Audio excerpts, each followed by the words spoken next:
How's everybody doing today? This is his actual channel. No, it's not.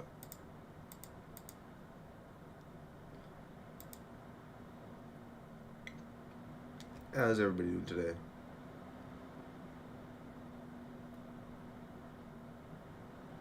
We're about to do some React Andes. Some React Andy, as they say.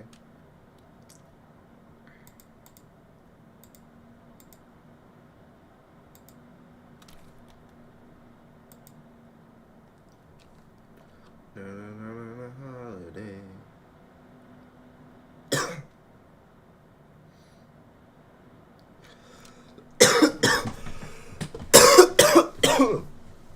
Man, I don't know why I'm coughing so much. I do know it's because I hit the bong, but I didn't think it'd really fuck my shit up like that.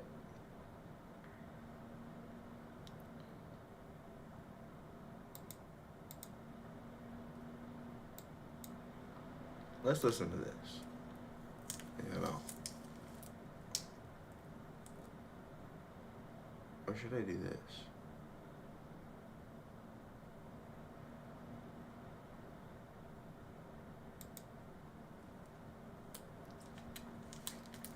Low key. Low key. My name is John. I think I'm gonna react to this. Yeah, we're gonna react to this. Hey, you too. What is up? We're back. Today reacting to some old John Kiriakou, the CIA bull. Right? Basically, this the dude that snitched on the CIA for torturing fools. Right? Back in the early 2000s when they had the, not early 2000s, it was like mid 2010s, I think. They were doing the torture program. He blew the whistle. He let everybody know. Then I guess he had to do some time in jail for it or whatever. And ever since he got out, he just been doing interview. This boy be getting to it. All right, so right now we're about to see. They're saying they're going to explain how the CIA Black Ops actually works. Right? That's what they saying it is. But we're gonna get into it. We're gonna see what's up with Mr. John Kiriakou. But as always, you know what we gotta do before we start any motherfucking video. Especially one about the CIA. We gotta get right into our conspiracy theorist mindset. You know what I mean? The birds aren't real. The Earth is actually flat. There's a wall in Antarctica, right? Center of the Earth is being hidden from us because it's another hidden jungle with all new species. All these things are true, and the CIA is hiding it from us. Facts. Let's hit bong so we get into this.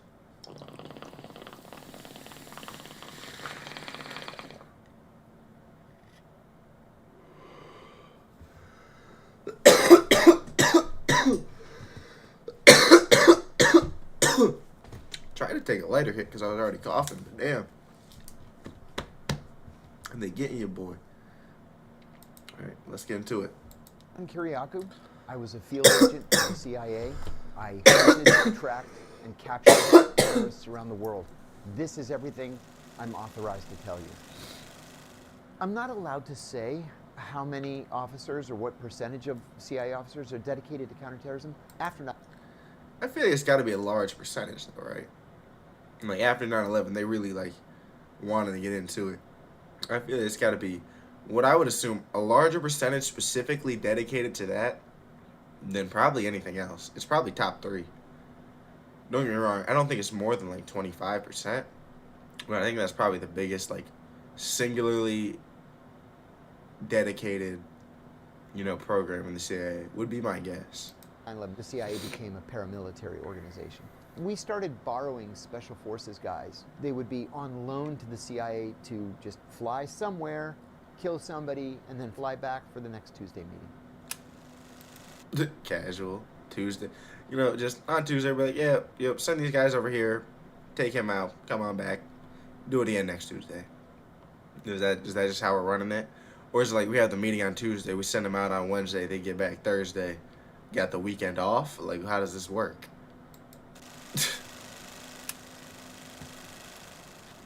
The most obvious risk of working as a counterterrorism officer, obviously, is the risk of death.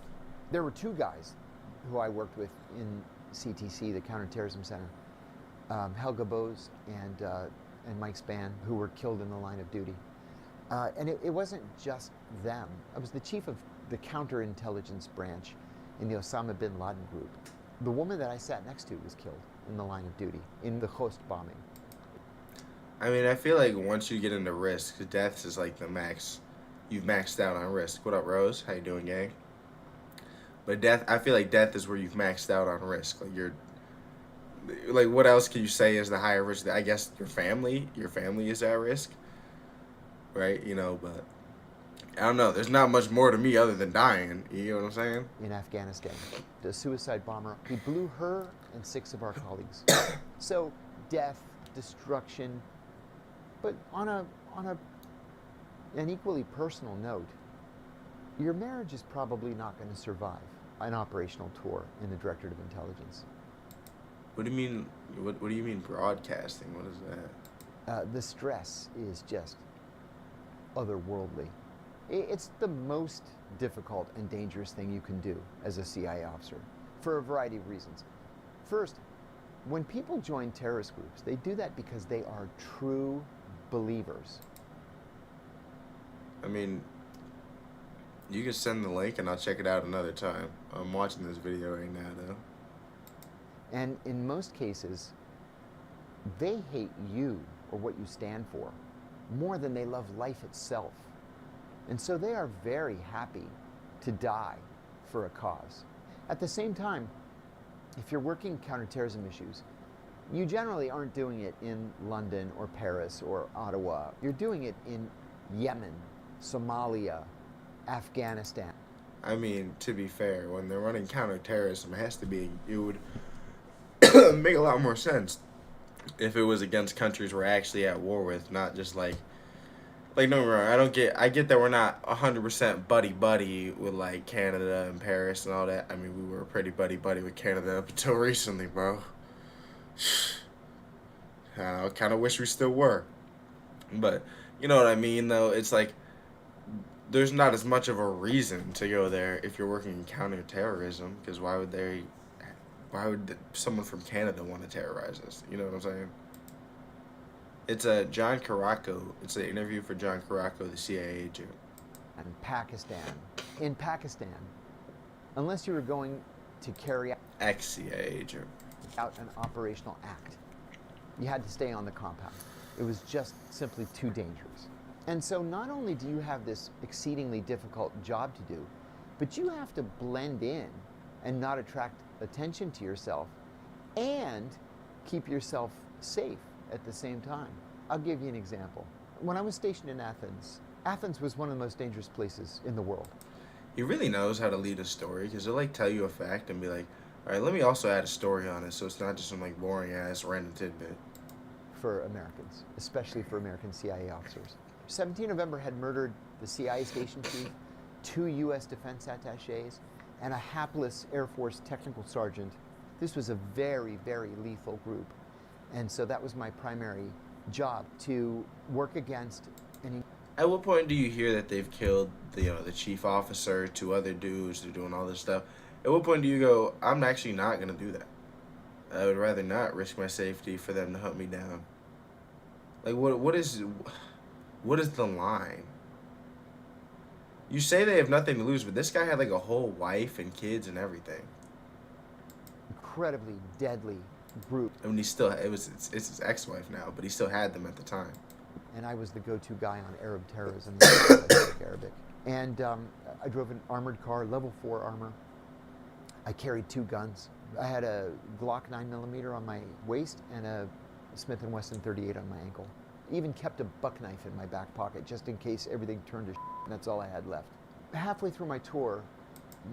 Bro, like, I can't imagine this guy, like, really being in a situation where it's like, yeah, he's lethal. Like, I mean, I guess that's the whole point of a CIA operative, but he doesn't seem like the guy that's going to be, like, carrying 2 guns and a buck knife, and then if you take his 2 guns, he's really down to get in there with the knife. Like, that's what I'm thinking about. Like, imagine you really disabled his two guns somehow. This guy coming down with the knife, just like I'd almost be scared just because I'd be so thrown off. The British Embassy received a new defense attaché. His name was Stephen Saunders. He was a one-star general, brigadier general. Everybody loved him. Yeah, but even if it's a last resort, the fact that he's willing to get down and get in there like that, like, I would, bro. I mean, obviously, I would never be the person kidnapping him, but I would be so thrown off if I was. Like, I would expect him after two guns to be kind of submissive. You know what I mean? I wouldn't expect him to just suddenly pull the knife. Everybody liked to be around him, the life of the party. He loved being on camera. So anytime you're at some... Then again, I guess if you pull two guns off of someone, at that point, you should probably be prepared that they were going to fight no matter what. Event, and there's a camera, Stephen would run up to the camera and give an interview, which is, you know, great if you're not in a country that's categorized as... Also, you know, obviously, it only works in close combat. I'm not gonna lie, gang. What up, Angela? Critical threat. Yeah, curly fries is crazy work, gang. For terrorism. I took delivery of this new BMW 540. Nah, that one was funny though. Fully I ain't armored. gonna lie. And so we were at a cocktail party the day that I got the car. And I was standing there with Stephen. He was making fun of me, and he says, "You Americans, you're so obsessed with security. I know, gang. It's a NATO country. What are you so afraid of?" And they all chuckled. And I said, "You Brits live in a dream world. If you think because they have palm trees and pretty beaches that they're not going to kill you if they have the chance." And we all laughed again. I mean, that's like the whole concept. That's like a similar concept to California. Like, you look at a hood from California, you see a palm tree, you're like, that's actually kind of nice out here. Then you see three dudes roll up, be like, what's that you rep? And you're like, I was wrong. I was tripping. I was wrong. You know, it may look nice. It's a facade. It's all a facade. And then a couple of weeks later, I made a mistake that I had never made before. I slept through my alarm. I had to just get on the main road and go straight to the embassy. And it was straight down this direct road called Kifisias Boulevard. So Okay, but like, I feel like if you work for the CIA and you sleep through your alarm, and you still end up going late to work because you took like a safer route, they probably wouldn't be too mad at you, right? Like, I just wouldn't imagine they'd be upset about that. Like, am I tripping? I get on Kifisias to go straight down the mountain. And then if they were upset about it, I'd be like, bro, life or death. You know what I mean? Like, what are we talking about here? And get to the embassy, turn on the radio, I'm listening to some music, and this announcer comes on and he says, "Avoid Kifisias Boulevard. There was a terrorist attack at Filothé." I had definitely never heard that. But when he said it, I see this white Rover in the far left lane. There's blood all over the interior of the windows. And I can see when I get close enough that the driver's side window's been shot out, and Stephen Saunders drives a white Rover. It turned out that they had taken him to a hospital that was next door to the British Embassy, and he died there about 20 minutes later. I mean, we knew who did it. It was Revolutionary Organization 17 November. Now, 17 November usually would... Bro, see, that's what I mean. Once, like, my coworker I know just got blasted on the same highway, the same day I'm using that highway, I'd be like, you know what? Maybe this job not for me. It's time to call it. Like, you know what I mean? At that point, I'm like, you know, I've played with God at that point too many times, bro. I'm done testing my luck at that point. drop a man. Like, after that, I would feel like I used all the luck I ever had in life, and I'd be like, you know what? This gotta be done. We gotta be done. Manifesto at the site of the assassination. I retire this same day. No bullshit. Or they would mail one to a leftist newspaper. My boss runs into my office and he says, "Did you see the manifesto for the Saunders hit?" He says, "It mentions you." I said, "Come on, not possible." Like, seriously, nobody took security as seriously as I did. And he shows it to me, and it says in Greek, "We saw the big spy." But he was driving an armored car, and we knew he was armed. So we elected to carry out the revolutionary sentence on the war criminal Saunders. And he said, "You gotta go. We're going to take you to the airport. You're going to go home. We'll pick up your kids. We'll pick up your wife. We'll pack at your house. So we flew out. The night before. I guess he did end up leaving pretty much the same day. Bro, see, that's the other thing. When you start getting too cautious to where it's like notable that you're the cautious guy, then they're going to look at you and think you're like the biggest threat. And now you're just putting an even bigger target on your back just by being safe. That happened was the last night I spent in a house with my wife. And we were divorced soon after. She's just like, yeah, I'm not doing this anymore. You know what? Fair enough. Fair enough. You know, that might be a point where suddenly, if I got to start like dodging terrorist organization and everything, I'd be like, you know what? Everything we've been through might not be worth this. Them till death do us part. I didn't think you were gonna be the cause of death. You know what I mean?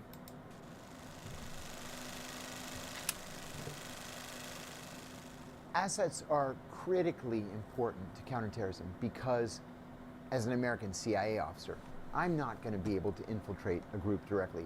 I was one of only a handful. That's what he looked like at the time, bro. I'm not gonna lie, he really is the perfect guy for this because the most unsuspecting guy.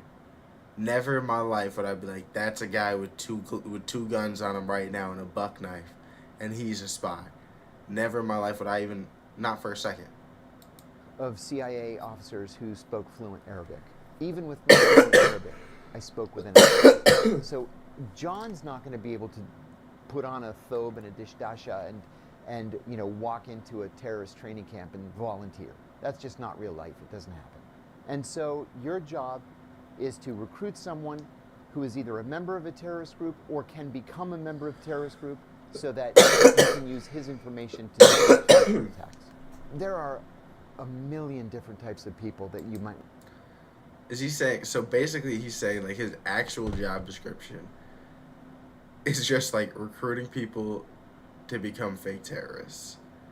And if he can't do that, then he gets fired. I wonder if there's like a quota. Like if there's like a minimum amount of people you got to bring in every year as like a solid like lead for intel, or if they're just like, you seem like you know what you're doing. Want to consider recruiting. But if you recruit a bona fide terrorist, someone who is able to get into the group, you're going to meet with him once a month for hours probably, and he's going to give you 5, 6, 10 different intelligence reports. This is what they're talking about. This is what they're planning. They're going to do an attack in Bali or whatever. That's the stuff that you want to get. Now, what happens when you got a guy that's not trying to sit there for hours and do all that, though? He's just trying to like be like, yeah, this was happening, this was happening, this was happening. All right, I'm gonna get out of here. Like, what if the guy's just like, he's really good intel, but he's just not down to sit there for hours? I was training as a case officer. One of my instructors said, like, I feel like it's really, you don't hold all the power in this situation. I feel like you're very beholden to what the person with the information wants if you're trying to be like, get it in like a friendly way like this. To me that he had gone through his entire 30-plus year career in operations and he never ever had a target say no to a recruitment. And I said, you must be like some kind of a magical wizard of recruitment. And he laughed and he said, no. When you eventually say, listen, I'm not really, the economic officer here, I'm really a CIA officer. When you drop that cover, you have to be certain that they're not going to run screaming from the room, calling for the police, reporting you to their ambassador. You're going to just immediately, like you say it, their eyes drop and they just start sprinting. Help! Help! Like at that point, what do? You just pull it out. You gotta just do them right there. Like what's going on? Get arrested, you're going to get expelled, your career's going to come to a halt. You have to be 100% sure. That's where you take them to lunch, you take them to dinner, you spend weekends together, you do day trips, your wives become friends, your kids are playing together. So is it that he has 100% success rate, or is it that just like he would get mad far into it and be like, you know what, this is probably not it, and just not even try? To the point where you have figured out by now whether he has a vulnerability And a vulnerability can mean a lot of different things. Maybe he just really, really loves his kids. That can be a vulnerability, because then that allows me to say, I see how much you love your kids. I know you want your kids to go to the best schools. I can literally get I thought that was going the other way. I thought he was going to like threaten his kids on some crazy shit. your kid into Harvard. And I'll pay for it too, by the way. And he says, well, what do you want in exchange? Well, I want the plans to that new Russian tank. I'd really like to get a peek at it. Another vulnerability. Now, one question I have too is like, so you've been building up this rapport, like you're friends with the guy and everything. How many of these guys afterwards are like, oh, we can't be friends, and how many of them are like, well, you did low key kind of help me in a way, so, and they still want to be friends, and are you even able to be friends with them still after? Would be, maybe the guy's wife has cancer, but you can get her into the Mayo Clinic where she can get the best cancer treatment on the planet. Maybe the guy's a drinker or a gambler, even better, and he's always short of money because he's maybe embezzling a little bit from the embassy. 95% of recruitments are made for the money. Sometimes it's ideology, sometimes it's this desire for excitement. They love James Bond, they want to be a part of it. But sometimes it's for revenge. They hate their boss, they hate their country, they hate their leader. You've got to develop that target to the point where he comes to believe that you are his best friend. See, that's what I mean. If he believes you're his best friend, like, bro, one, there's also like the point of like, what if they feel betrayed? You know what I mean? Like, I feel like there's just so many chances of this to go so horrible. Point where in your heart he's willing to commit espionage for you. The resources at the CIA are virtually unlimited. In exchange, though, the information has to be incredible, let's say, but you have access to the location of the leader of Al-Qaeda, and we're able to break down the door and grab the guy. There's a reward for you of between $10 and $25 million that we will pay in cash, in gold, in diamonds, in land, any way you want to receive it. But the budget is going to be there. Any way you want it. We got it. Just let us know. We'll sign the check. If the information is good. I made a recruitment one time. I heard from a source a group of members of a terrorist cell were meeting for coffee in the same coffee house. Every single day, 10 o'clock, they'd go for coffee, which is a terrible thing to do by way of tradecraft. Yeah, I feel like if you're running like a, sketchy organization or something, you'd kind of want to mix up your schedule a little bit so people can't spy on you. Right? Never establish a pattern.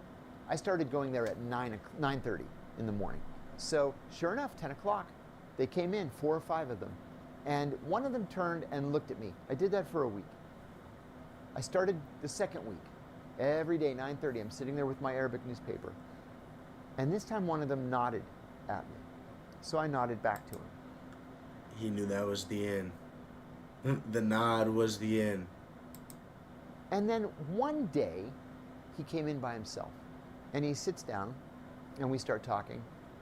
And I ask him, how's his family? Oh, he said, my wife is in Cairo with my son and my daughter, and I've never met my son. He really was a family man. He was a family man, but he's never met his son? Something's not adding up here, man. Something's not adding up. religious. He made some bad decisions and ended up in Afghanistan. Then he just wanted to go home. And I said to him, if that's all you want, you just want to go home? I said, well, I can take care of that. To make a long story short, I recruited him. I got him his passport. I gave him some money to get himself established again and put him on a plane. And he gave me, in return, everything I had asked for. Very specific information that we use to actively recruit other Al-Qaeda members. I asked him at the end of it, why did you let me recruit you? And he said, I've been here for 5 years, and you were the first person who ever asked me about my family. Oof. Damn. See, that's gotta hit. I wonder how many times he's had just like a crazy moment where he's like, I really just need to understand the psyche of the person right now.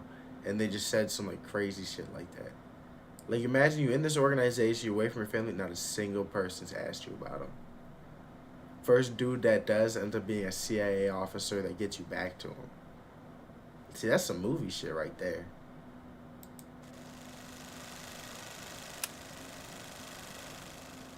There are no tactics taught to help you ingratiate yourself with potential targets. You either have it in your gut or you don't. You either got it or you don't, kid. And you got it. So a normal asset meeting, you go through the Mad Minute where you followed here, we followed home last time. Do you have any problems, any concerns during the course of the month? And let's meet 1 month from tonight, at 8 o'clock at such and such a hotel. The Mad Minute is a crazy way to describe it, but I guess that makes a lot of sense. Because, I mean, there's just a list of questions you had to ask right away. Like, were you followed? Were you da-da-da? Were you da-da-da? Were you da-da-da? So, fair enough. Then you sit down, you have a coffee. How was your month? How are things going? What have you heard? What do you think about this guy? What do you know about him? Do we need to be worried about him? Is he going to be in charge of the weapons cache? That kind What of up, thing. Santo? It's not unusual for a meeting to last 2 or 3 hours. I was in a meeting once that lasted 8 hours. Could be at a safe house. It can be walking down. An 8-hour meeting. See, that's what I mean. I would never be trying to do all that. If I was an informer, I'd be like, bro, we just got to get this shit done. 30 minutes. But it seems a lot more casual. Like, I imagine he'd have, like, specific questions, and he's saying, like, no, I kind of just come in and be like, so you let me know what you think we need to know. Like, how does that supposed to work? There's nothing that you specifically want to ask? Down the beach, anywhere where you're going to be safe, and that will be private. There was one source I recruited. It was too dangerous to meet him in the country that I recruited him in, so we would fly to Europe, and we would meet in Europe once a month, and we would meet like 8 hours a day for 3 days. See, but how does he get away with that? Like, what excuse is he making to the people that he's snitching on that he's flying to Europe for a day? Like, he's just disappearing for a day, probably multiple days. I mean, I guess they probably do it in a day to try to make it fast, but still, he's just completely disappearing for a day, no way to find him, and he has to, like, make an excuse for that once a month? And then I would take a train to a different country, so it didn't look like we were both flying back from the same city at the same time, and it didn't arouse any suspicion. Yeah, some meetings by necessity are conducted in cars. And so sometimes you're going to have to do what's called a CPU, a car pickup. You want to be able to pick the person up at a spot where as few people as possible are going to see you. Maybe you're doing it in a Well, that feels like a no shit Sherlock kind of moment. semi-residential area where he's standing on a corner. You come down an alley instead of a main street. He jumps in the car and you take off. Let's say the meeting is at 2 o'clock. You want to be there between 1:58 and 2:02. And if you're there at 1:58 and he's not there, you do one more run. And if he's not there by 2:02, you abort the meeting and you try it again 24 hours later. Or Now, does he know automatically to try it 24 hours later? Or is it just some, like, hey, I'm going to check 24 hours, hopefully he tries it again just off the strength? 72 hours later, or whatever your agreement is. You don't want somebody to say, I wonder why that car keeps driving in a loop, and then they write down your license plate number. You don't want to come to anybody's attention. Fair enough. Oh, shit. We about to get into the real shit. The Benedict Arnold shit. The double agent motherfuckers. Double agents are... We're probably going to watch this segment and then move on to something else for right now. Indeed real.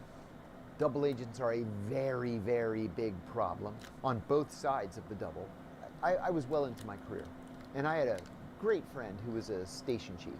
He called me one. I mean, there's a certain point of, like, how do you just find out someone's double agent without literally, like, monitoring them 24/7?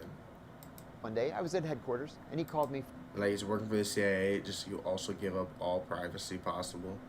from overseas, and he said, hey, I was hoping you could do me a favor. One of my guys has recruited a double agent. The double doesn't know that we know he's a double. The enemy country has instructed the double to demand to only speak with the station chief. Okay, so what? He said that a little confusing to me. He's saying that they're working with a double agent on purpose. So the enemy sent a person over to pretend to flip, but they're actually a double agent, and they're working with him on purpose to try to, you know, get the goods on him. And he said, "I live here. It's too." So what I'm assuming is they're about to use this guy as like the fake chief to meet up with him. Dangerous for me to meet with this guy. Can you fly out here and pretend to be me and handle the double agent? I said, of course. So I fly. Of course, I'll risk my life for you, random man that I've only talked to and as just my coworker. Why not? Why wouldn't I do that? That makes total sense. Out, and I meet with the guy. I meet him in some hotel, and I give him a big bear hug at first, which is unusually warm in the Middle East, but I needed to pat him down for weapons. And he didn't have any weapons. And so I made a big deal of taking off my jacket to show him that I didn't have any weapons. I sat down, we ordered some coffee from room service. He said, "Are you the chief?" I said, "You asked for him, you got him, buddy." I'm the chief. I would meet with him once a month. Just no question. You asked for him, you got him, bud. No hesitation. And this went on for about 6 months. We were getting, you know, the take on everything that he was reporting back and what the enemy country was telling him to do. Finally, I'm at headquarters one day. I get a call from a sister agency. And the woman says, "Are you handling this double case?" And I said, "Yeah." "Listen, he's been instructed to kill you in the next meeting." Okay, see, this is what I'm saying. You just casually were like, "Yeah, I'll pretend to be this guy since you're too scared to," and you didn't like want to point out like, "Wait, why would I do that?" Just because you're too scared to do it. Like that. What world are we living in where that makes sense? You know what I'm saying? Like, am I tripping here? And then you get a call like this, you be like, "He's actually gonna kill you in the next meeting." Like, what the fuck? I said, "Oh, come on." Like, imagine they didn't have this intel. Like, because it's not even his agency that had it. It's a sister agency that had it. So it's like, what if they didn't have this intel or they just didn't realize to, like, translate it over fast enough and you just got fried? Come on. I think the guy's afraid of his shadow. He's not going to kill me. I know him well. He's a coward. He's not going to pull a gun and shoot me. But even if he were to pull a gun and shoot me, how about this? Usually, he calls me when he's coming into the lobby of the hotel. I'll tell him to come up to the room directly. And when he comes in, I'll prop the door open. When he comes in, I'll grab him, take him down. You guys burst in from the other room, and we get him. They reluctantly agreed with a proviso. That's some real confidence there. He's like, "Yeah, okay, if he's coming to kill me, I'll just tackle him, take him down. You guys come and help." That I wear a bulletproof vest. I said, "Fine." He didn't want to wear one before? Like, what? My automatic thing, I'd be like, "I gotta wear a bulletproof vest." What are you talking about? I would have been wearing a bulletproof vest to every meeting before this, too. Like, what? Are you crazy? So I fly back out, and 4 armed security guys in the lobby. And it turns out the bad guys have 4 armed security people in the lobby. And they're all kind of looking at each other sideways, like, who are these guys? I imagine, like, 2 sides of the lobby, and, like, they're both kind of mirroring each other, but, like, looking at each other just like, who's this guy over here? Who's this guy over here? What's that bulge on that guy's waist? That kind of thing. And they're all just kind of standing around staring at each other. So he calls me, the double. And I said, "Come up to room, whatever it is, 615. He comes to room 615. I've propped the door open. He comes in. I tackle him. He's trying to get the gun out of his waistband. I have his arm, his hand. My colleagues burst in from the side. And again, some crazy confidence here, right? You're like, "Yeah, he's scared of a shadow," and now you're tackling him with a gun. One, you were obviously wrong about his scared of a shadow at the shit. But I just feel like there were so many more possible ways you could have done this that didn't involve you having to tackle him directly. Like all of you could have just came out and been like, "Yeah, you're done, bud." I'm just sitting on him. I have him pinned down on the floor, and I'm sitting on his chest. In the meantime, he's just like, Allahu Akbar, Allahu Akbar. And so my liaison partners gave him a shot of Demerol and knocked him out. We put him on a gurney and covered him up like he was dead. And we put him in the service elevator, took him down, put him in an ambulance, and we took him to intelligence service headquarters. And did they just walk past the 4 other agents in the lobby, like the 4 enemy agents in the lobby? Like it was just some casual shit they now have just walking out with a gurney that did not walk in? Woke up 2 hours later, tied to a chair. I said, we can do it the easy way, we can do it the hard way. It totally... Just imagining this guy being like, we can do it the easy way or the hard way, but I mean, I don't know what to tell you, man. Like, that would it almost feel scarier because of how regular he seems. Up to you. We know who you are. He was the leader of that country's Hezbollah wing. And he was in meeting with the leader? Oh, yeah. He should have known he was fried. I said, we want all the weapons. All of them. We know that you're the keeper of the weapons. He's like, F you. So I said to Liaison, we should just break into his house. I mean, there's a good chance all these weapons are just in his house. He's just keeping all the weapons for the entire, like, military unit they're running just in his crib. Just hanging on the wall, hanging out. And they said, we can't. He's got a live-in maid, and she doesn't know anything, and she never, ever leaves the house. And I said, okay, well, let's just declare a gas leak in the neighborhood, and then we'll evacuate the cul-de-sac. And then we'll just go in and bring a Oh, let's just declare a gas leak. Easy. locks and picks team in and just pick the lock. They said, no, we can't do that. We don't have gas lines in this country. We use propane. Bring a propane truck. We'll leak the propane. Then we'll just declare the emergency. The fire department comes. They evacuate all of this. Bro, that is an insane expense. Like, we'll buy all the propane we need, bring a propane truck, leak the propane just into the air, declare the propane leak.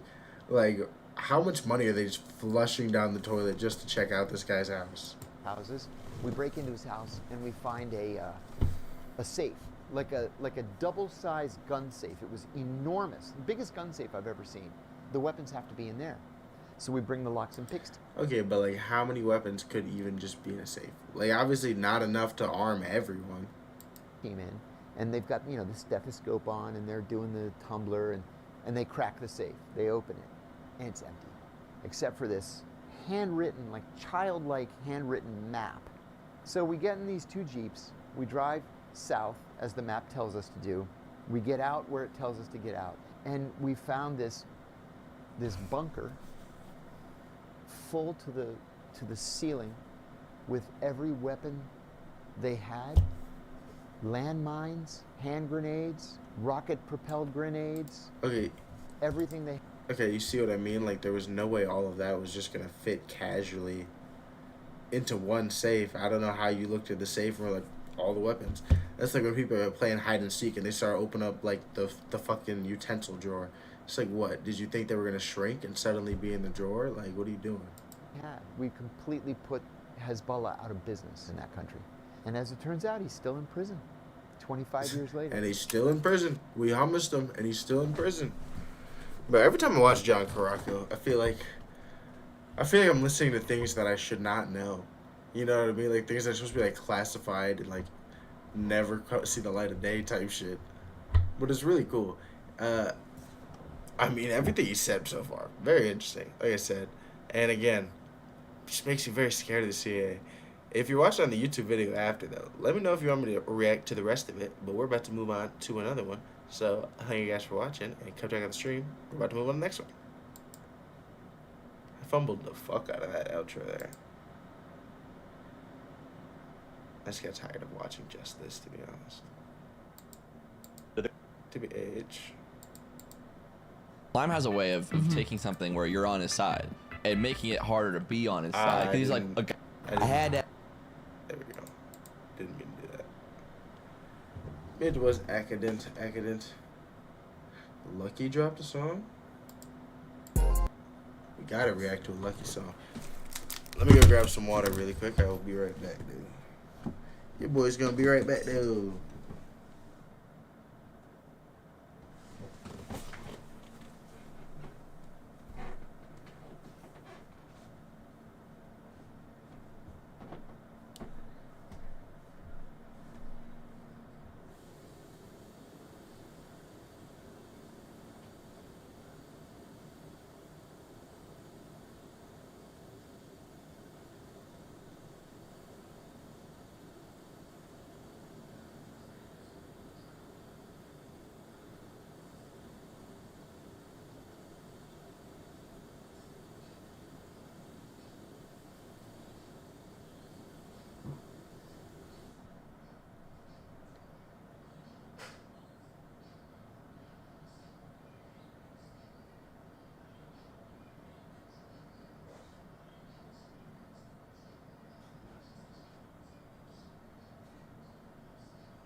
Hi,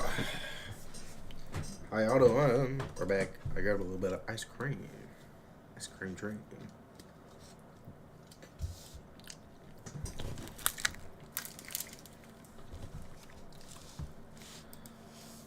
Hey, YouTube. What is up? This time, we're back reacting to some Lucky.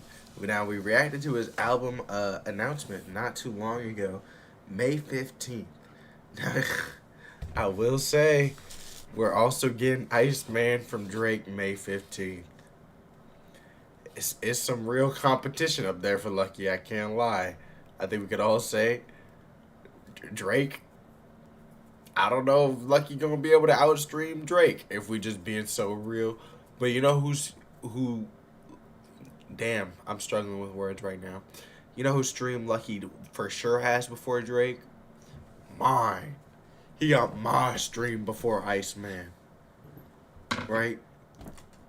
Cause man, Lucky's my motherfucking GOAT. Cause at the end of the day, I just want to get money and fuck my ex too, bro. That's really all I want to do. Isn't that what we all want to do at the end of the day? Get money and fuck our ex? Let's be for real. Stop lying to ourselves. Only they would act right. Fuck. It's really a tragic time. But I'm excited to get into this music video. It's called Sex Moolah, and it's got Lil Boat on this motherfucker. We know when Lucky and Boat get together, it's like magic. Now imagine they had V's on this motherfucker too. Bro, if on this album we get a Lucky Boat V's song, my life's complete, gang. I don't know what else to say. We get a Lucky Boat V's song on this album, my life 100% complete. Oh my god. Oh my god. I think we all could agree that'd be some of the craziest shit ever. But as always, before we get into it, we gotta hit the moon.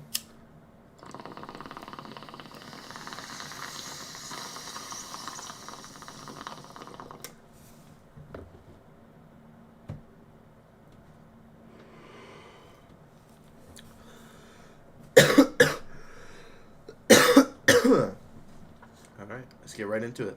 Lucky and Lil Yachty, Sex Moolah / Pete.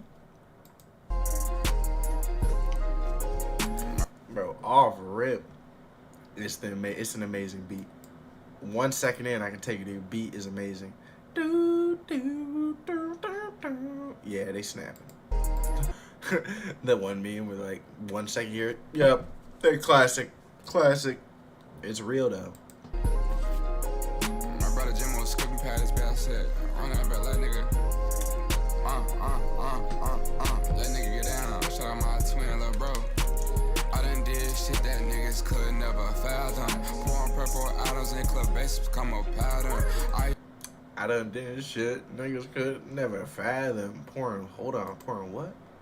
I done did shit that niggas could never fathom. Pouring purple atoms in club bases become a pattern. I used to plot on being that nigga in a Saturn. Fucking on a hoe from Auburn. Girl thick and awesome. Spending 6 figures on my syrup costume. I don't know a broke lean, not even we all rich. They said drugs are bad. Boat immediately got on here talking about how we spent 6 figures on lean, gang. But damn, it sounds fire. Don't do drugs, kids, I guess. Just listen to the people that do. From Auburn, girl thick and awesome. Spending 6 figures on my syrup costume. I don't know a broke lean, not even we all rich. I got chrome blanks like I'm richer. Behind the scene like Bruce Pritchard. Outfit suck, get the fuck out the picture. New Burke I bought for my bitch, killed a lizard. All my hoes different, looking like dessert. Nigga wanna pop it, come outside and get this work. Keep up plan B inside that pussy, I'ma squirt. Nigga wanna rap with the best, he'll get murked. Wait, did he say keep a plan B inside that pussy, I'ma squirt? Nigga wanna pop it, come outside and get this work. Keep up plan B inside that pussy, I'ma squirt. Why is he saying, oh shit, sorry, I got ice cream on my face. Why is he saying I'ma squirt? What you mean by that, Yachty? What you mean by that, Boat? I need you to elaborate a little bit, Boat. Whoa. That was a little crazy right there, Boat. What you mean by that? Nigga wanna rap with the best, he'll get murked. me say it again. Nigga wanna rap rap with with a the best best nigga nigga Merc. Merc. Oh. Oh, you mean rapper on the waist of a fat bitch. Lips plush plump like a pillow out of 5-star. 50 bitches on me like I stumbled in a lesbo bar. I got Bro, I don't know what this voice he's doing is. He kind of sounds like DC2 Trill right now. You know what I'm saying? And the voice is doing very like DC2 Trill-esque to me. 10 DC2 Trill when he does like the deep walk voice. You know what I'm saying? 11 cars. I was younger when Lil Reese told me I would take it far, so I took it out to Mars. I'm concrete's finest. All little bitches wanna fuck me. I'm honest, honestly saying. Pick a pocket, brought a K and he wasn't checking. Put my woody on a flight down, get the stepping. Treat me like I'm 2002 David Beckham. Hold on. And he wasn't checking. Then Put my woody on a flight down, get the stepping. Treat me like I'm David 2002 David Beckham. Geeko, what's up, boy? I put his X up your rectum. Looking in the mirror, tryna study perfection. I don't use my fist, pussy, I'ma use a weapon. I'm throwing gang signs up like I can't speak. Can't have her on that gang, she too quick to use her beak. My twin been in a cell a couple years, ain't miss a beat. My life in the hills and Oh my God! Lucky came on that shit was heaven. Lucky came on that shit. I saw the gates to heaven open up for me. So far, Boat for sure did his thing, but I'm excited to hear Lucky on this beat. I can't lie. years ain't miss a beat. My life in the hills and it still ain't for the weak. Fast over in the fast lane, I think a week. Wonder if you sleep. Got nightmares of your honor and be falling for her and trying to tame what she ain't eat. Balancing my vices, she said, which one I'ma keep? Hey. And this cup right cost a section. Tip her cause she pretty, I'll never bring her home. The legend you probably see it, don't speak. Just cause you on them and you out of reach. A 5 and a fan, a bloody red, look like it's banging for Pete. What's good for you could be dangerous for me. I'm still let me feel fine. That's my people just not here no more, remind me. Heard it went bad when I flew out, it's just timing. I didn't use. God damn. And this is why Lucky's getting that first listen over Drake. I can't lie. This is why Lucky getting that first listen over Drake. I'm gonna knock on wood because you never know what happens the night of. But come on, bro. Come on, bro. He's just going stupid over this motherfucking beat right now. I still don't get why it's called Pete, if I'm being honest. But I get the sex moolah part. You're the realest bitch ever, I could be biased. You know I know I'm lying. I respect that shit for trying. I'm moving up like Canelo. She on the G6 only diet. Pay that cost, ain't pay for that. Whatever I bring, I pay for that. Pay that cost, ain't pay for that. Whatever I bring, I pay for that. This bitch a lightweight, snap pack, rubber butter. Fantastic calves on my eater. She got double that for days. I got 5 million plays. It's 100 million ways to make millions every day. Shit lit like sage, I stopped putting on pavés. My glasses cost too much to have a camera in it that's gay. Nigga, what's the way? What you on? What your way? Pull up in a tank like I'm raised on a base. Call up the plug, I been acting like a J. Walking around this bitch like on my shoulder, it's a laze. Feel like Billy Mays, clean it up and serve it out. You're pretty when you pout, I've been trying to fix the drought. Brand new, breaking same color sauerkraut. Fuck yeah about it, I'm in love with your mouth. Shit getting super snotty, I've been slamming out no doubt. Man, I'm not gonna lie. I'm really loving Boat's part on this. I just wish there was more Lucky. It's feeling like Boat's song almost. I ain't gonna cap. But he, like I said, he's going stupid. So I'm cool with it either way. I just want more Lucky. I think we can all say that we want more Lucky. I don't care the amount. If I want you, I gon' you out. My bitch so super cunt. I love her super mouth. It's plastic on my couch. She country from the south. He is very much emphasized also. He loves his girl's mouth. Like, if you need to know anything about Boat right now, he's loving his girl's mouth, I guess. I never leave my house. This shit player, this shit right. Demon in the night. Got me fucking up the fight. How many times it don't matter when you're finally right? Busting through the pipe, trapping on a Skype.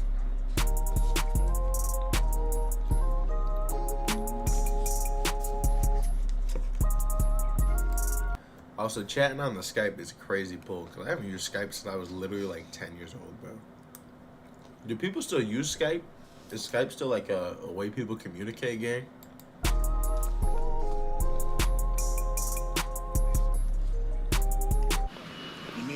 if Omar coming for any of us, he coming for me. Who's Omar?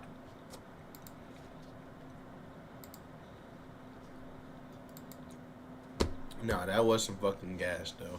Like I said, that's why Lucky's getting the first listen over Drake. Right?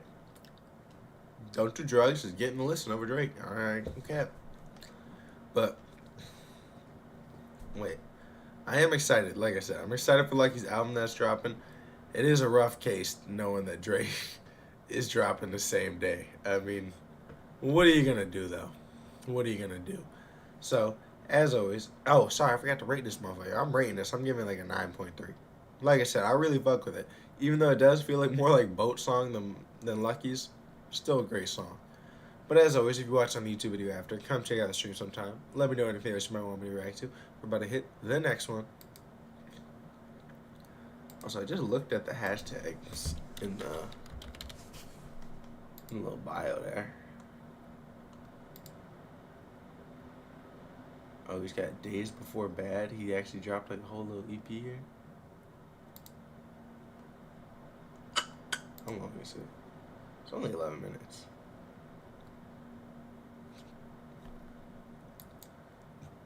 Oh, wait, no, you know what else I wanted to do? Northwest dropped an album.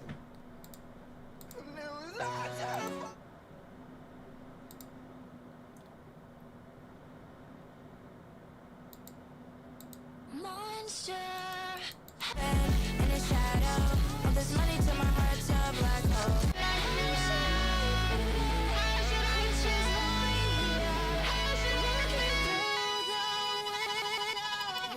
I think it's interesting. Actually, really thinking about it though, I think I'm gonna listen to it in my own free time, only because I really deeply believe I don't think people should be, like, the mass internet should be judging like a 13-year-old. Like, I think some people's obsession with Northwest is very odd to me, to say the very least. It's very odd to me. But I'm gonna run and put this ice cream away really quick. Hold on. You don't want to eat too much now.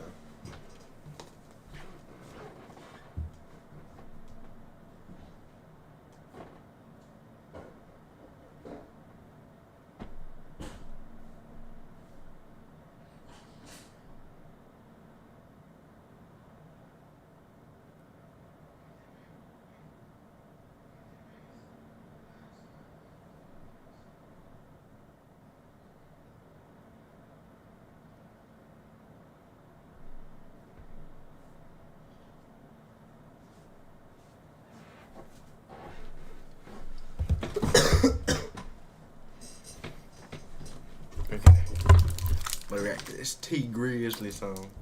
I should really check if he dropped a music video with it. T Grizzly's a music video guy.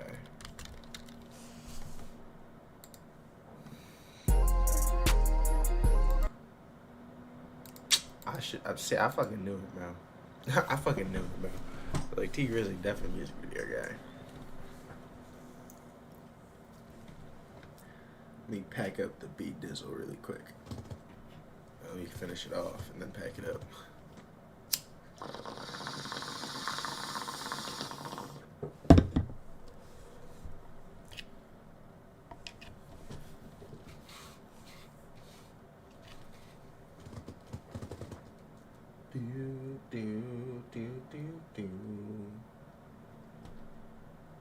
Damn, it's almost been an hour already.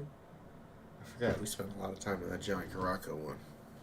Low-key, I didn't realize when I started it was an hour. I don't like usually sitting through full-hour videos on stream.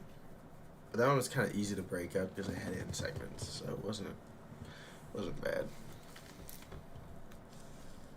But let's get into this one here. I want to hit my vape really fast. Hold on.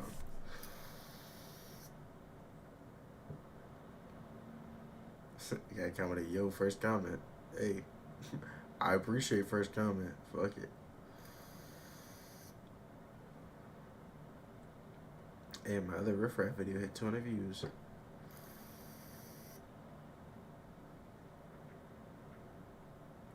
I know I can't spam the whole, listen to Riff Raff thing, but listen to Riff Raff. So far, it's gotten views. I did another one today, and it's only at 2 so far. So I mean, that's another test to see if just spamming the method works. But even if it fails, I feel like you gotta try again. Especially because I got some suggestions from people, so maybe I'll do one of those after this. Let's get into it. Let me hit the vape one more time.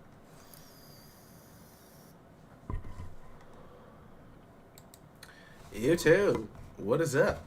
We're back. This time, reacting to some of T Grizzly, my fucking dog. You know what I'm saying? Bro, honestly, there's something about T Grizzly's music that I just feel it so deeply in my soul, even though I'm not from the street at all. You know what I mean? I'm not a street dude. I say that, like, I grew up around street dudes. I was just never a street. I was never really like an outside kid. I'm not gonna lie. I was a video game ass kid. You know? So I grew up half the time when I was with my mom in a little bit of a hood-ish area. Like, I never consider it like that. Like, I'll talk to people that aren't from there and they'll be like, no, that's definitely the hood. And I'll be like, I don't know, to me it was just some chill shit. Right? There's definitely some dangerous parts from where I am, but I don't think I'm from there, for real, for real. Not the point. But for some reason, T Grizzly just, in my soul, it hits. From First Day Out to motherfucking, what was that last EP or album he dropped with that Emotionally Intelligent song? I'll be fucking with that one too. Like, I don't know. Maybe I feel like T Grizzly and me, if we was friends, we'd be like this, bro. Because I just get what he's saying, man. I just get it. No, but I am excited to hear this song. I was low-key going to tap into it on Spotify. Then I thought to myself, I was like, let me check if he dropped a music video. T Grizzly a music video ass dude. And he definitely did. So let's hit the bong so we can get into this motherfucker.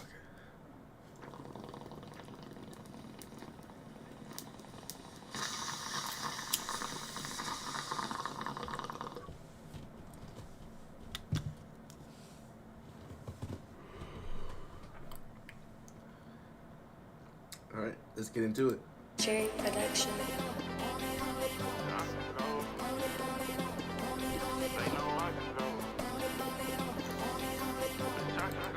I was not expecting this sample. Nigga really hit the on and on and on, on and on and on. But night chord that hoe and said I'ma rap on it. On and on and on. We so different from these niggas, they do everything we don't. Made enough for my grandkids to be rich, but I want more. Niggas try to hide they hate, but on they faces still show. He's starting to get a very interesting build, I ain't gonna lie. Like, it's big dude that gets strong but doesn't do any running type build. I'm not gonna cap. Only thing real about these niggas. I'm sorry. Let me stop. Every time I look, bro, he is a crazy build going on right now, especially with that cut. Let me run it back. Let me tap into what he's actually saying. From these niggas, they do everything we don't. Made enough for my grandkids to be rich, but I want more. Niggas try to hide they hate, but on they faces still show. Only thing real about these niggas is they real broke. I've been on my grind, stacking for the past year. Now we outside, foreigns lined up the street, that bag here. Mad cause your bitch with bro, you act like she got dragged here. Trying to put little bro out, they say he can't wear his mask here. Trying to put little bro out, they say he can't wear his mask here. Yo, I'm glad T Grizzly finally got his little bro up out of jail. There was a minute there where he got out and then he went back in and then it was on some probation or something and then, I don't know. I'm just glad T Grizzly finally got his brother out. I'm pretty sure his mama out now too.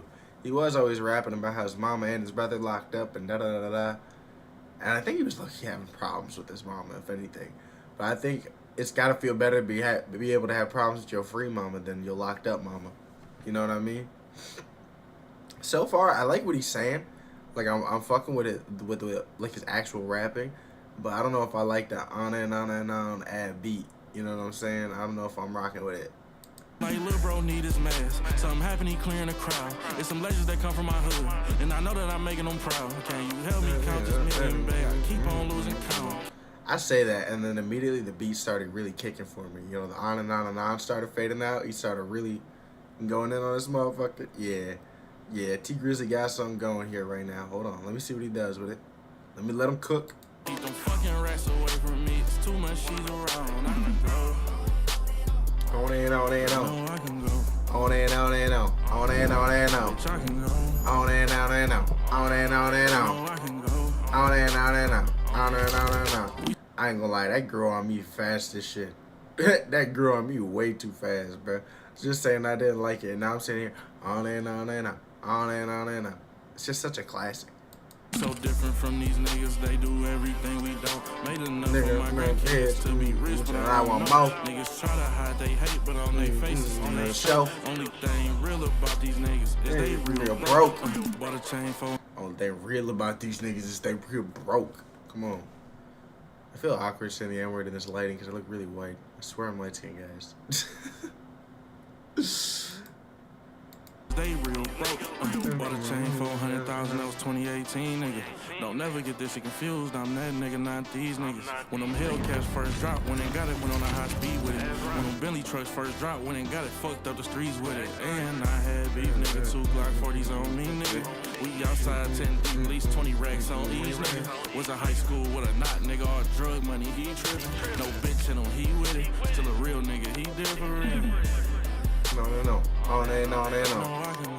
On and on and on. On and on and on. On and on and on. On and on and on. On and on and on. On and on and on. We so different from these niggas. They do everything them don't. Made enough for my grandkids to be rich, but I want more. Niggas try to hide they hate, but on they faces still show. Only thing real about these niggas is they real broke. That's exactly what I mean. Like, for some reason, just whenever T Grizzly starts rapping, what he's saying speaks to my soul, bro. I'm already sitting here. I made enough for my grandkids. I still want more. They try to hate on their face, but they still show. Like, come on, bro. They ain't real about these niggas, is they real broke. Enough for my grandkids to be rich, and I want more. Check my bag, this shit already overflow. Told these niggas get they flowers, mine was Skelly and P-Roll. Cherry Production. Like I said, I really fuck with his rapping. The on and on and on. I could give or take on that part. I ain't gonna cap. You know what I mean? It is just such a classic, but sometimes I also think like, man, this shit overdone as hell. The hearing the on and on and on, on and on and on. Especially the speeding up stuff of nightcoring and rapping on it is also definitely overdone, if I'm being real. But if I'm gonna rate it, I'd probably give it an 8.2. I'll fuck with it. Like I said, I just fuck with T Grizzly, man. That's what it is. The way he raps just speaks to my soul, gang. I'm hoping we get a new T Grizzly album soon. Get a reaction up for that here soon. But as always, if you watch on the YouTube video after, come check out the stream sometime. Let me know anything else you might want me to react to. We're about to hit the next one. Thank you. On and on and on. On and on and on. We'll do one of those ones that were mentioned on the Riff Raff video. Second one here. Introducing the icon.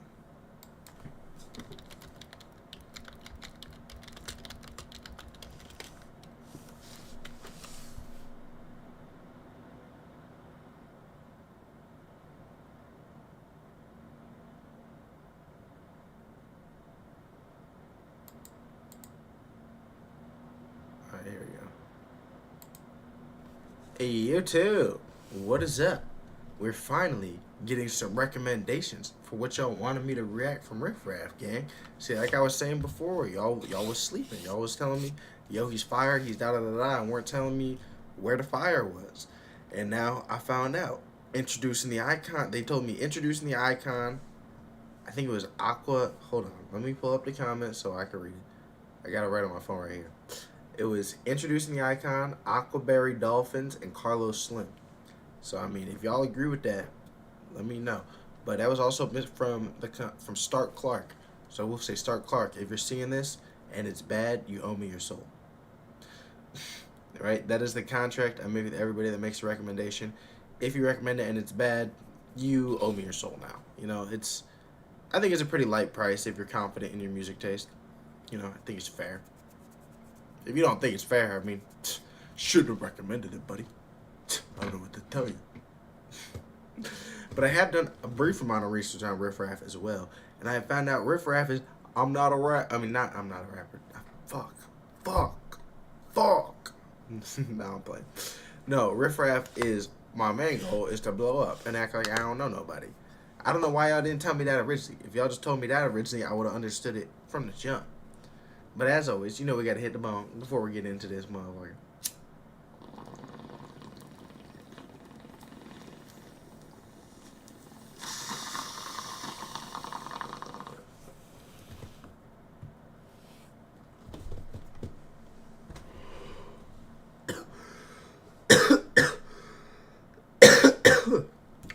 get right into it.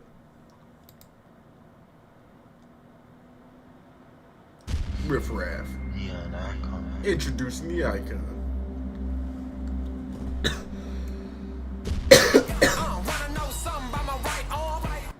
Yo, this sounds like some 90s shit, and it came out 10 years ago.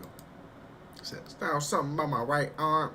What's it say? It almost sounds like No Vaseline off that first lyric.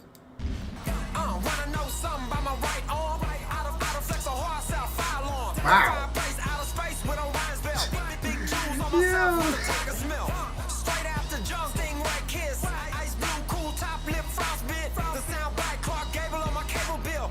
God damn. He did come on this bitch spazzing. Hold on. I thought he was a meme rapper. No, he came on this bitch. I mean, he do got his jokes. He's getting his punchlines in this motherfucker. But he is spazzing on his hoe.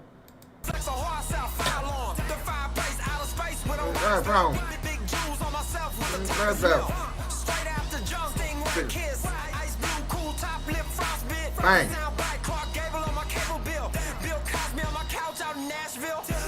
Bill Cosby on my couch out in Nashville. Yo, what you got going on, son?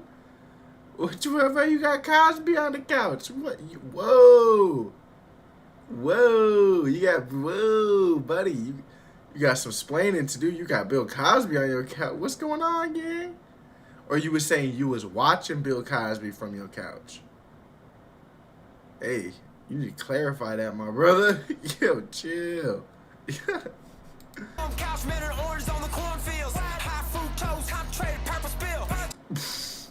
High fructose concentrated purple spill.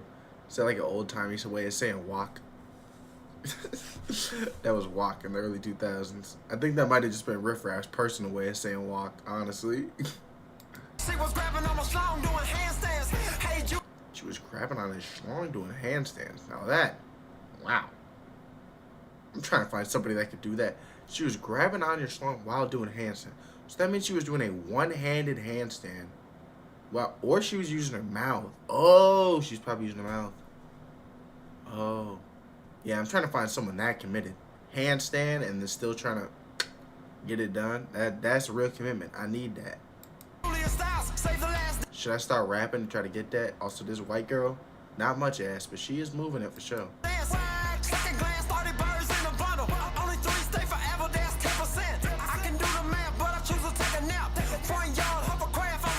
I can do the math, but I choose to take a nap. Fair enough. Why do the math when I can just take a nap?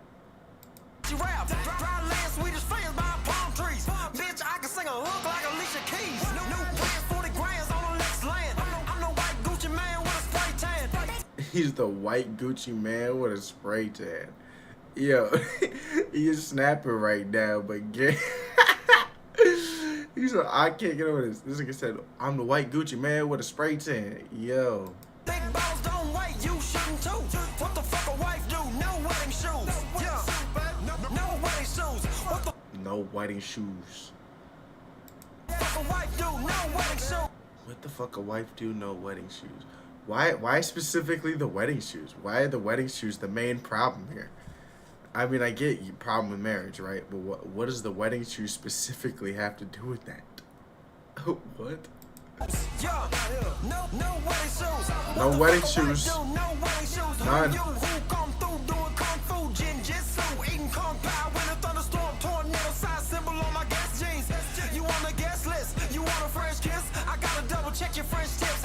I'm not gonna lie, that's the first time I've ever heard someone flex wearing Guess jeans. I didn't even know wearing Guess jeans was a flex. I might have to start buying Guess jeans, man. Riff Raff put us on, bro. I dream shake like Hakeem Olajuwon. You gotta focus on the lyrics in your songs. A lot is writing on this album. A lot of writing on this album. Man, fuck that. Give me piece and chain on my dial. Candy Gray Maybach. He's saying fuck that, but I feel like he has to be paying attention to his lyrics, bro. Because it's not like he's saying kind of random stuff, but he's like pretty. He's on topic in a way, and he's like got enough clever punchlines where I'm like, bro, are you really doing this off the dome? If this is off the dome, that's like insanely impressive. You really shouldn't say that. Man, it's Riff Raff, 30K or better. He don't even give a fuck. Just tell her ass flat. He need to tell this girl her face is kind of flat. She looking a little crazy in this. Girl, I crush the stage. Rich kids bum rush the stage. Broke ones get rich too. Trade in the Suzus. Buy new friends to remove tattoos. I rock turtleneck and it's see-through. Yeah. It's a clear turtleneck. Collar check Versace Glock in my glove box. Make sure that Versace Glock in my glove box. See, this guy just got new flexes. I've never heard of some of these flexes. A Versace Glock? I'm trying to get one of those. You can get a Versace. You can get Glock Versace. I need that. Yo, where you get that? Anybody know where? If you know where you can get your Glock Versace, let me know, gang. I need that. What? I got a custom built house with the water slide from the top floor to the living room jacuzzi. Electric maid cleans the house. He said he got a water slide from the top floor to the jacuzzi on some big time rush shit. Jets and Judy, big booty. You can be 18. Now, why are we lying? Jets and Judy, they did not have the biggest booties. You know what I'm saying? All the white girls in here, like I said, some of them can really shake some ass. But there's not much ass to shake on any of them, if we're being so honest. If we're just being real. I'm just saying. With some soft hands. Oh shit, look who it is. It's a Gucci man with a spray tan. Wait. It's the Gucci man with a spray tan. Bro, he doubled down in that bar. Is wild. Let's go back to the part near the start when you was talking about the cleanliness. Whoa. Back to the part what start? Tan, wait. Let's go back to the part near the start when you was talking about the cleanliness. Did he just drop downward? Tan, wait. Let's go back to the part near the start when you was talking about the cleanliness. I think he said Nita. I don't know, but that was close. That was close. Is Riff Raff established enough to be saying all that? I don't know, man. Underneath the fingernails, dirty bad bitches. That's a No, I do think he said Nita. I think. epic fail, can't do that. Who's that? Who's who? I can ball at the mall, shoot hoops too. Whole crew, rocket suits, man, my Bruce. And my wood wheel is a blue spruce. Damn. And my wood wheel is a blue spruce. Now, is blue spruce like a better wood? Is it, or is like blue spruce, is there something I could know about wood to make that bar hit more? Or is he just going like, yeah, blue spruce, fuck it? Okay, real, what?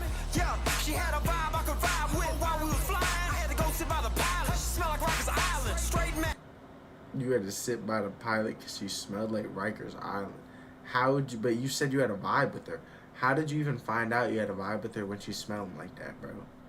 I don't even know if I'd be able to carry on a conversation if she's smelling crazy like that. Straight stiff form with a man, and I get some real.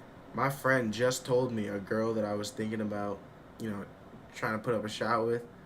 He said, I don't know, bro. She kind of looks like she could be stinky. And from that point on, I was like, I can't do it no more. Looks like she could be stinky is enough for me where I'm like, I can't risk that kind of game. It's not worth it, bro. Where the fuck my label at? Where the fuck my label at?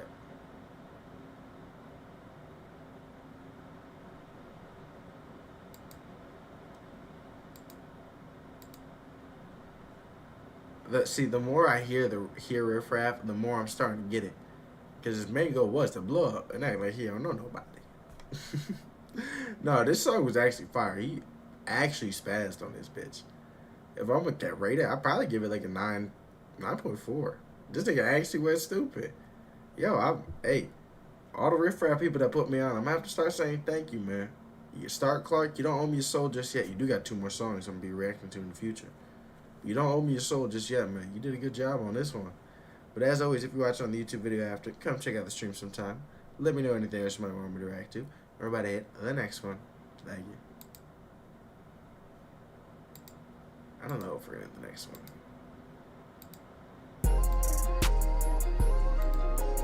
My brother Jim on Scoopy Pad his best set. I don't know about that nigga. Why did it do that? I don't like when it does that shit where it's just playing the song and I can't see where the video is to pause it. Should be frying me. Okay. I was gonna see if there's anything else I wanted to react to. There's one. Let's see if there's one more thing possible. What's Feather's Edge? Game. I don't know. I don't know, boys. Why don't the blue whales eat fish? I feel like that's pretty simple. I'll react to this Lil Dicky freestyle. This is gonna be the last one for tonight, boys, and then I'm gonna wrap it up. YouTube, what is up? We're here about to react to Mr. Lil Dicky freestyling. Now, I will say, Lil Dicky had such a good PR run for a while. You know, we knew he was kind of weird, had a weird sense of humor, you know, but he was like still semi-funny, still like getting things done. Then he had that podcast with Benny Blanco and Selena Gomez and I think his partner, I believe. And I think what a lot of people didn't understand from that is they've all had sex. It seems like, you know what I mean, in a weird way. Benny and Lil Dicky seem like they've had sex alone. No offense to what they got going on. It's just specifically the way they act is weird. You know what I mean? Something about specifically the way they act is like, whoa, y'all got something odd going on. And the fact that they both got the curly hair and the whole thing going, I don't know, man. It throws me off. I'm going to just say it throws me off. But one thing we can't say about Lil Dicky is he's bad at freestyle. Right? If we just going to keep it a buck. Give him a beat, give him a mic. He could probably put up some bars. So I'm excited to hear this layup line freestyle. But as always, before we get into it, you know we got to hit the bone.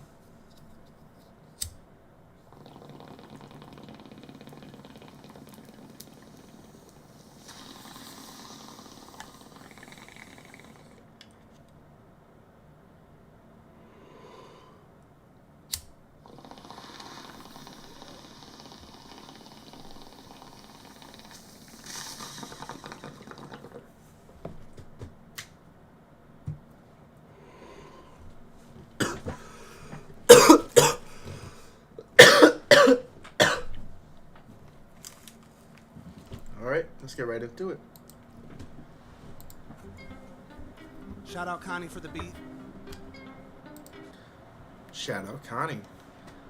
I'm not gonna lie, off rip, the beat sounds a little questionable, but let's see what Connie got cooking for us. And shout out every Lil Dicky fan. I guess shout out every real Lil Dicky fan. Real Lil Dicky fan. I love you. Mad at me, I never sweat it. They don't know the strategy. I never get into it, but the battery is really fully charged. Bro, see, this is what I mean. You just gave him a beat and all. Bro, immediately just started spazzing. Mad at me, I never sweat it. They don't know the strategy. I never get into it, but the battery is really fully charged. When it's them or me, I love flattery. Oh, you'd rather it me. It's been a while, yeah, I got the mileage up. Tell me who doubt is us. Sit around waiting, but nobody calling my bluff. Damn. Damn. This white boy got some swag. This white boy got a little flow to him. Nah, I mean, we knew what Lil Dicky was gonna come with some heat.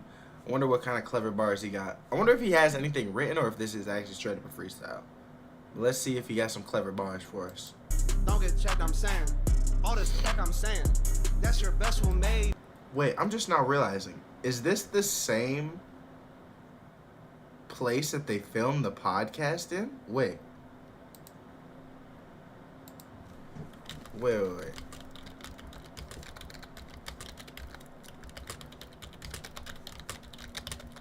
Was it at Lil Dicky's house? Jesus. This is the same place they filmed the podcast in. Just a different time of day. Are they all staying here? Or was this Lil Dicky's house? Oh, the plot just thickened. The plot just got so much thicker. The plot is like a Louisiana native. A New Orleans native. Just thick as hell. Y'all should prep or plan. I've been chefing crazy. I'm the best. Damn. Who? Me? I'm a geek with a beat. This whole free, like my freak, tongue in cheek. Let me be. Let her come in. I'm a G. Mind you, he's gotta feel mad comfortable in here because he's in here alone, sitting on the table, just doing him, I guess. Y'all are Z's. Tell me about them. They weak. I'm a G. Y'all are Z's was a weak ass bar though. He's spazzing, but that was a weak ass bar. Tell me about what you need. If it's the mystique that you gotta see, then I'm getting blue. Rebecca Romaine. I'm so silly, huh? Hit my Millie rock. That Lil Dicky Bob clam. I think it's funny. He always does a little thing where he starts like doing a couple shorter bars and everything while he's thinking through and trying to get to like his little type flow. You know what I mean? And then swap into this where he's like while he thinks of the next bars. It is a smart strategy. Y'all cook on some Gwen Stefani, I leave no doubt. Don't speak, bro, you know it's all in the bank. I got a little check coming in like every single week. Goddamn, 175,000. Wake up, Walt Disney about my shit, dog. You saying he get 175,000 check every week? Walt Disney got his shit. That's why. So he's just getting bank like that. He's getting cheddar like that. Damn, I didn't know Lil Dicky was getting cheddar like that. 175K a week? Brother, what? Ain't gotta talk about selling albums, nah, but overall deal couldn't overall heal my shit. I gotta come clown him. Go ahead, doubt him. Who's real and who bout it? Coming back, I'm not a running back, I'm never cutting back, I'm taking everything. I got a wedding ring, a lot of friends and family, but I tell them ain't no disrespect, but I'm the only specimen. I got a regimen, I got them sweating like it's Jim, we on the track. Let me jog your shit, it's coming back, make them run it back. They gon' play this shit back, they will play it back. They will play this shit back, they will play it back. What is he doing? They will play this shit back. They will play it back. So far, it has been fire. Up until this, they will play it back part. What up, Panda? How you doing, gang? They will show my highlight reel when I am done, in fact. I will show you all my skills and how I wanted that. Yeah, I just do it all cause I got talent like that. I've been really out here fucking on this beat from the back, doggy style. I mean, that was a good bar. I've just been fucking on this beat from the back, doggy style. Bro, like I said, he has been spazzing on this. This Lil Dicky's layup line freestyle. Like I said, if this is actually a freestyle, he is going crazy. But Lil Dicky just has a habit of just doing some interesting shit. Actually, this is the last reaction I'm about to do, and then I'm about to hop off, unfortunately, gang. Just said that before this one. But yeah, I got work in the morning, so I can't be on too much longer. Gun him down, cock it back, full clip. Well, I hate guns actually, but I'm trying to go at him like brrr, I'm trying to get dough off the plat. I'm trying to get dough off the dome, no, I got unlimited flows in the bag. I'm trying to pull up to the hotel, why is the bellhop looking like that? You know I gotta keep it low. You said you're trying to pull up to hotel, why is the bellhop looking like that? But why you gotta judge a bellhop, dog? To be fair, I've never been to a hotel where they're gonna have a bellhop or anything. But I'd imagine if I was a bellhop, I really would hate my job most of the time. And it'd be really hard to just pretend to smile at all these rich assholes that might not even tip. You think Lil Dicky tips the bellhop? I don't know, man. Lil Dicky seems like he might cheap out on the bellhop, bro. Pro Mike Porter's brother with the bags. Especially after he just said he gets 175K a week. Yeah, bro. You better be tipping the bellhop. Just saying. But I ain't going out the sad way. They really want to get it, we can rap. No, they'll never do that. Sub 10 guys doing this, damn.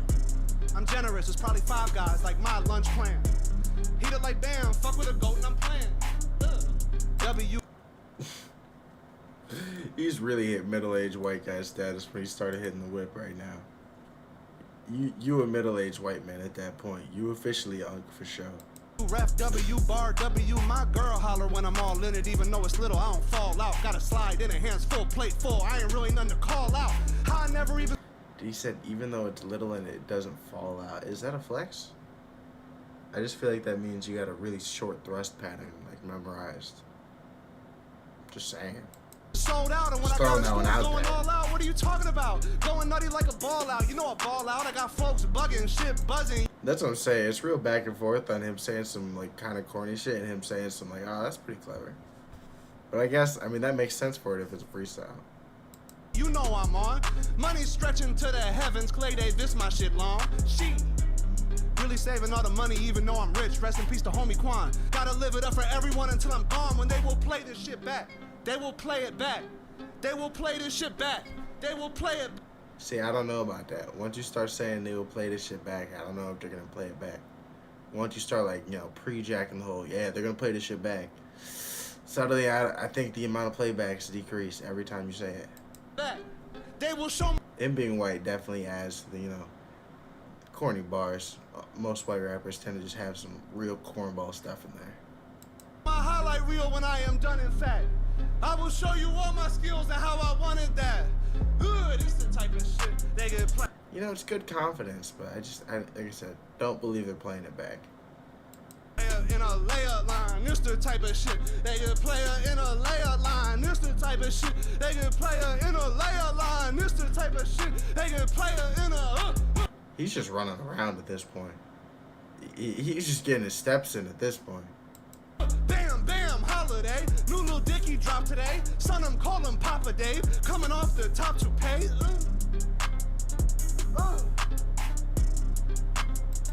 Imagine someone just like walked in the crib while he was doing this.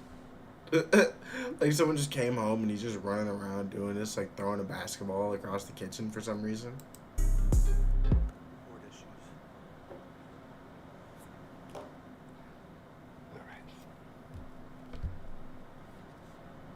I'm done. Oh, so there was people in the house.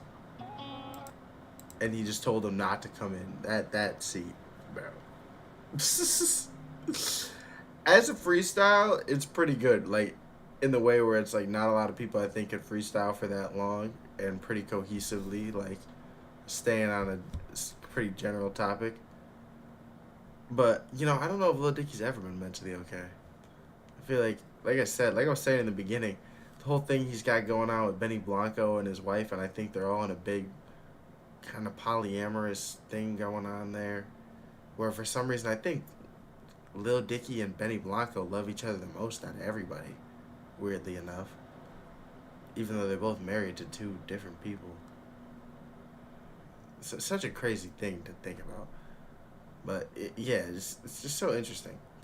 But yeah, I'd say if I was gonna rate it just as a freestyle, like it's kind of impressive, probably like a 8.8. As a song to listen to, like a 4.2. And that's being a little generous, just because, like I said, it wasn't bad rapping wise. It's just sometimes you listen to what he's saying, it's like, what the fuck are you saying? And the beat was a little questionable. But as always, if you watch it on the YouTube video after, come check out the stream sometime. Let me know anything else you might want me to react to, and we're about to hit the next one.